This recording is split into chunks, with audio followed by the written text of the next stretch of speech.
Now to other matters. China has decided to retaliate against President Donald Trump's trade tariffs by imposing its own tariffs on some American goods. But this is as implementation of U.S. tariffs on all Chinese goods come into force. We have details in this report. Want fentanyl coming into our country. Now, we had another big thing, speaking of China. In response to the new tariffs by the Trump administration, China says it would file a complaint with the World Trade Organization. In a statement, China's Commerce Ministry says to safeguard its legitimate rights and interests, the nation is resorting to the WTO for dispute settlement. It adds, quote, "The U.S. imposition of additional tariffs on Chinese products severely violates the WTO's rules. This action is egregious in nature and represents a typical example of unilateralism and trade protectionism," end quote. China's trade tariffs against the U.S. are due to begin on Monday. A 15% import tax has been imposed on U.S. coal and liquefied natural gas, plus 10% tariff in crude oil, agricultural machinery, pickup trucks, and some sports cars. Meanwhile, the imposition of 10% tariff on all Chinese imports to the United States begins today. The proposed 25% U.S. tariffs on Canadian and Mexican goods have been postponed after last-minute dialogue. We'll be speaking to China probably over the next 24 hours.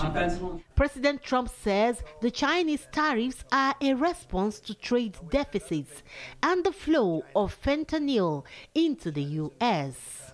President Donald Trump has warned that similar measures to those placed on China could hit the EU soon. In response to the threat of tariffs, the European Commission President Ursula von der Leyen says the EU wants a constructive dialogue with the US, but it is ready to respond firmly if it is unfairly targeted by the Trump administration. For an in-depth look into the Trump tariff saga, the publisher of the New Americans magazine, Deborah Wadier, joins me now from the state of Ohio in the United States. Good to have you join us at this time. Now, China has described U.S. imposition of additional tariffs on Chinese products as egregious in nature and representing a typical example of unilateralism and trade protectionism. Do you agree with their position? Well, it's unfortunate that they are going through this. What should have happened is that before now, that tariff shouldn't have been, announced by the United States. There should have been negotiation. If you look at what has been happening, there's been tariff announced just within 2 weeks that the government came in. And it's like procedures are not being followed. And so for China, yes, they may react like that. What should have happened is that it takes time for things like that to be negotiated. There was a government before, and so you have a new government. And when a new government comes in, then you start, talking about things that you've probably you are not satisfied with, and so you start negotiating, and it takes time. But when you come in and you just impose tariffs without formal negotiation, you get a reaction like this. So it's a sovereign country, so they can react the way they reacted. But, during the campaign, Donald Trump has actually been talking about some of these issues, the fact that he was going to slam tariffs on countries and, he's really just affecting that. But now China is resorting to the World Trade Organization's dispute settlement, as a way out of the situation. How effective do you suppose it would be in resolving the brewing global trade war? When you have big countries like this fighting, really, they don't... It's true they don't follow all this organizations that are supposed to adjudicate between them. They feel that they have that power as long as they can, even hold agreements that others would have supported. They could hold on it, and it won't be affected. And so when superpowers like this are, engaged in things like this, at the end of the day, they settle out of court, if we put that in quotes.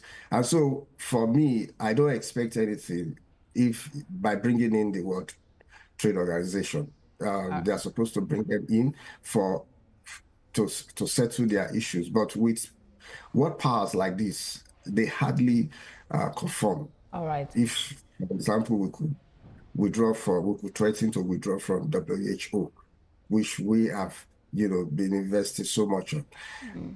I hear you, Mr. Wadie.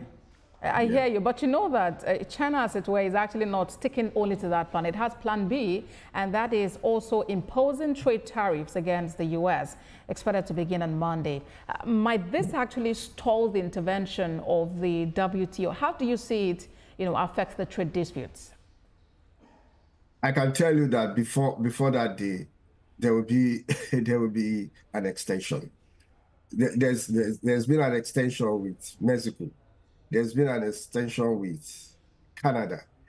I can assure you that before that day, there will be an extension. You sound so confident about this.